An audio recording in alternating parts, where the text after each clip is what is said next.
ஒன்ன முதல்ல தேவனுடைய ஆலயமாக மாற்றணும். நீ தேவனுடைய ஆலயமாக மாற்றப்பட வேண்டுமானால் அவருடைய நாமத்தை நீ தரித்தால் அவருடைய ஆலயம். வாசிங்க 1 கொரிந்தியருடைய புஸ்தகம் 3வது அதிகாரம் 16வது வசனத்தை வாசிங்க.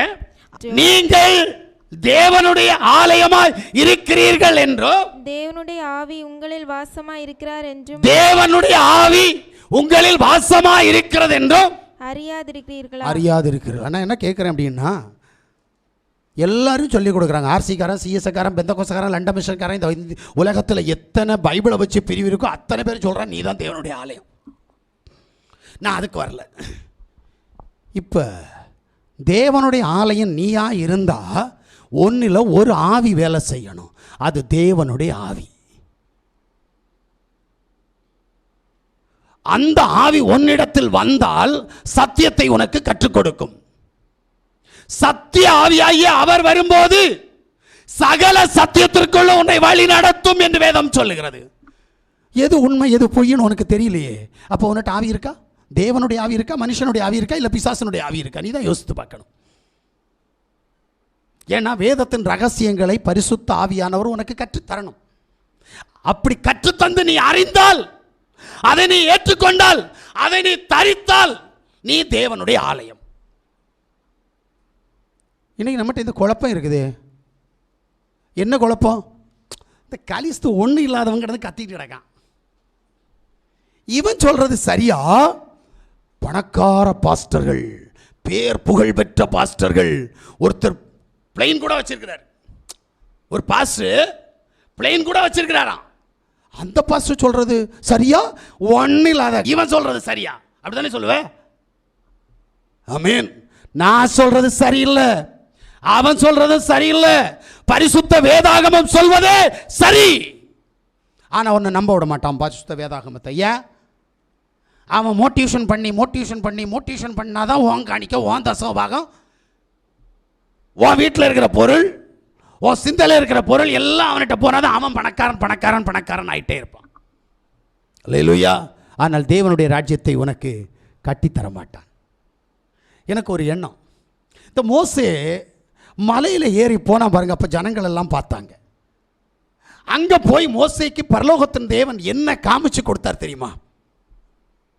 தேவனும் தேவதூதர்களும் ஆராதிக்கிற ஆராதனை ஸ்தலத்தையும் ஆராதனை ஸ்தலத்தினுடைய அளவுகோலையும் எப்படி ஆராதிக்க வேண்டும் என்கின்ற முறைமையும் ஆராதனை ஸ்தலம் எப்படி இருக்க வேண்டும் என்று சொல்லி கற்றுக் கொடுத்தார். இப்ப ஜனங்களுக்கு ஒரு ஆசை, மோசே போனது போல நானும் போயிடலாமா? தேவன் வந்து சொன்னார், ஏய், இந்த மலையை எவனாவது தொட்டா அவன் செத்துருவான்.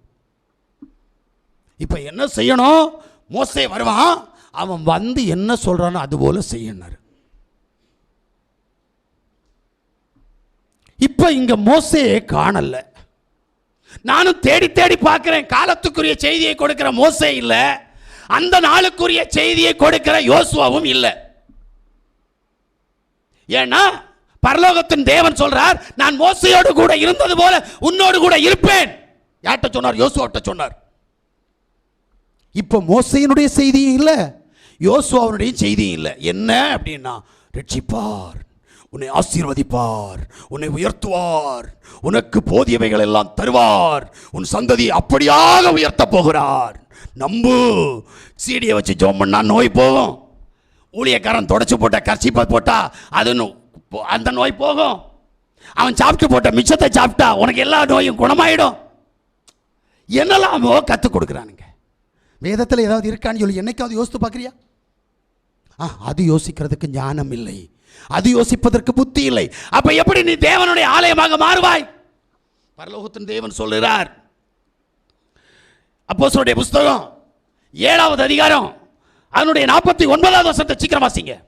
வானம் எனக்கு சிங்காசனமும் ஆமென், பூமி எனக்கு பாதபடியுமா இருக்கிறது. ஆமென். எனக்காக நீங்கள் எப்படிப்பட்ட வீட்டை கட்டுவீர்கள்? நான் தங்கி இருக்கத்தக்க ஸ்தலம் எது? ஆமென். அவர் கேட்கிறார் பாரு, நான் வானம் சிங்காசனம் பூமி பாதபடி, அவ்வளோ பெரிய தேவன் எனக்கு கெட்டுற ஆலயம், நான் உட்காரத்தக்கதான இருப்பிடத்தை நீ கெட்டுறேன்ற.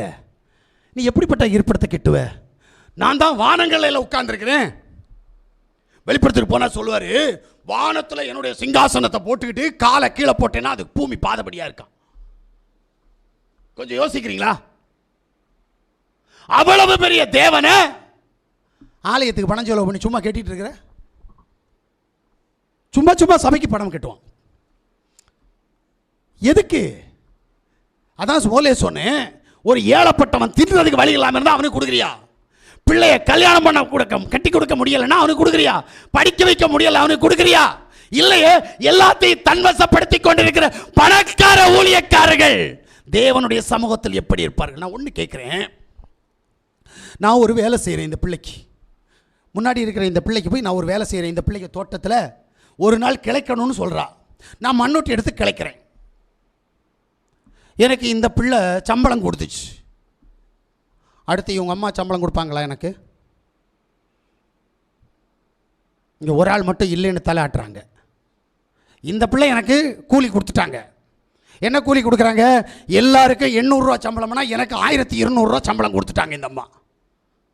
இப்போ இவளுடைய தாய் அந்த வீட்டினுடைய முதலாளி என்று சொல்லி இவள் நினைக்கிற, நான் நினைக்கிற அந்த முதலாளி எனக்கு மறுபடியும் கூலி தருவானா என்று கேட்டால் இல்லை.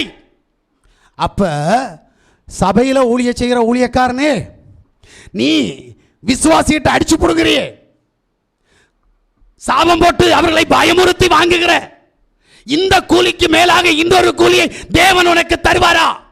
கேள்விக்கு மட்டும் பதில் சொல்லிடுறேன். ஒரு வேலைக்கு ஒரு சம்பளமா 2 சம்பளமா? எனக்கு தெரிஞ்சு ஒரே சம்பளம்.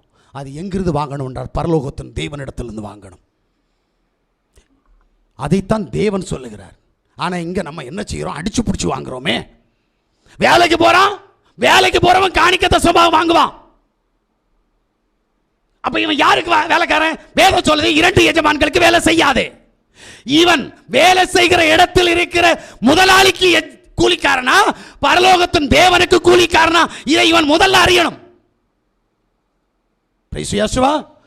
ஒன்றும் புரியாமல் நம்மவும் பைத்தியம் பிடிச்ச மாதிரி எங்கள் பாஸ்டர் சொன்னார், எங்கள் சிஸ்டர் சொன்னாங்க, இதை எல்லாத்தையும் நம்ம செஞ்சுக்கிட்டு இருக்கிறோம். வேதம் சொல்லுது, யாவுடைய நாமம் தரிக்கப்பட்ட ஆலயத்தில் நீ ஆராதித்து யாவுடைய நாமம் உனக்கு என்ன போதிக்கிறதோ அதை நீ கீழ்ப்படிந்து நடந்தால் யாவாகிய தேவன் யாசுவா மேசியா உன்னை ஆசீர்வதிக்கிற தேவனாயிருப்பார். ஒரு பாஸ்டராலே உன்னை ஆசீர்வதிக்க முடியாது, ஒரு ரெவரண்டால உன்னை ஆசீர்வதிக்க முடியாது, வழிபோக்கன் ஆசீர்வதிக்க முடியாதுன்னு பைபிள் சொல்லிடுச்சு. அப்ப நீ எந்த ஆசீர்வாதத்தை விரும்புற? தேவனுடைய ஆசீர்வாதத்தை விரும்பினால் தேவனுடைய வார்த்தைக்கு உண்மையாக இருக்க வேண்டும். அவருடைய உண்மையின்படி நீ நடக்கவில்லை என்று சொன்னால், அவருடைய சட்ட திட்டங்களுக்கு நீ கீழ்ப்படியாமல் மனுஷருடைய உபதேசங்களை கற்பனையாய் போதிக்கிற உபதேசத்திற்கு நீ கட்டுப்பட்டால் தேவனுடைய ராஜ்யம் உனக்கு இல்லை, தேவனுடைய ஆசீர்வாதம் உனக்கு இல்லை. அல்லேலூயா. பைபிள் சொல்லுது. நான் பைபிளை மட்டும் தான் சொல்லுவேன், அவன் பைபிளை சொல்ல மாட்டான். மனுஷனுக்கு செம்மையாய் தோன்றுகிற வழி உண்டு, அதனுடைய முடிவு மரணம். எப்படி யோசித்து பார்க்குறீங்களா? அப்ப நீங்களும் நானும் தேவன் தங்கக்கூடிய ஆலயமாய் மாற வேண்டுமானால் நாம் அவருடைய நாமத்தை தரித்து நம்மை பரிசுத்தப்படுத்திக் கொள்ள வேண்டும் என்பதுதான் தேவனுடைய சித்தம். அல்லேலூயா.